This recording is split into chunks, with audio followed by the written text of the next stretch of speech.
Quran, we'll find that 3%, you just take all the verses in the Quran that are of a legal nature, and then count all the verses of the Quran, take the quotient, and you'll find out that about 3% of them are commands and prohibitions, divine commands and prohibitions. 97% of the Quran teaches ethics, the relationship between God and man, the purpose of life, morality, other truths as well. The history of nations in the past teaches us how to be self-critical, how to use reason and faith, the extreme importance of using reason and faith, teaches many, many major themes. You know what I was taught when I became a convert?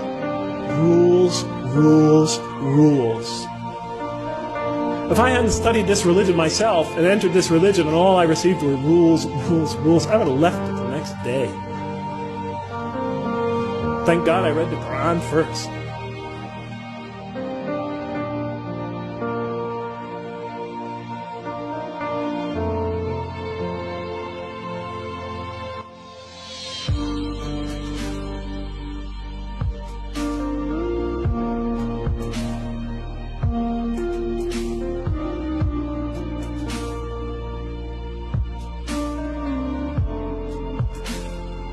And the Quran is written in a very interesting style.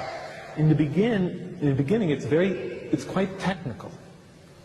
It goes into a lot of specifics, laws and rules and regulations. By the middle, it takes you into stories, beautiful stories, powerful allegories.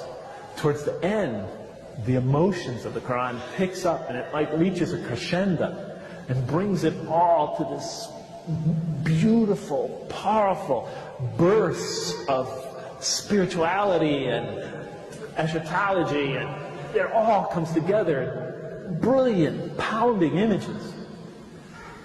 And by the time I was getting towards the end of the Quran, as my atheism began to fade away, I began having these powerful spiritual moments when I felt I was in the presence of this tremendous divine embrace. I remember reading the surah, وَالضُّحَى وَاللَّيْلِ إِذَا سَجَى مَا وَدَّعَكَ رَبُّكَ, you know. When I got to the end of that surah, I cried like a baby for 20 minutes. I didn't even believe in God. And it brought me to tears. And you know, I would try to deny these experiences as I was having them. I would try to step on them. They just kept coming.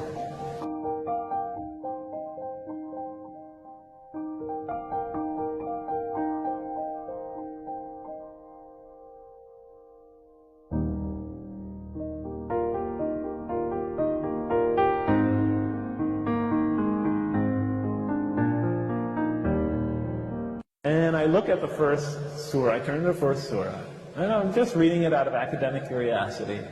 And it's obviously a hymn of praise to me. It's like a psalm for those of you who know the Bible. At least it starts that way. In the name of God, the merciful, the compassionate, all praise be to God, ruler of all worlds, master, king, or master of the day of judgment.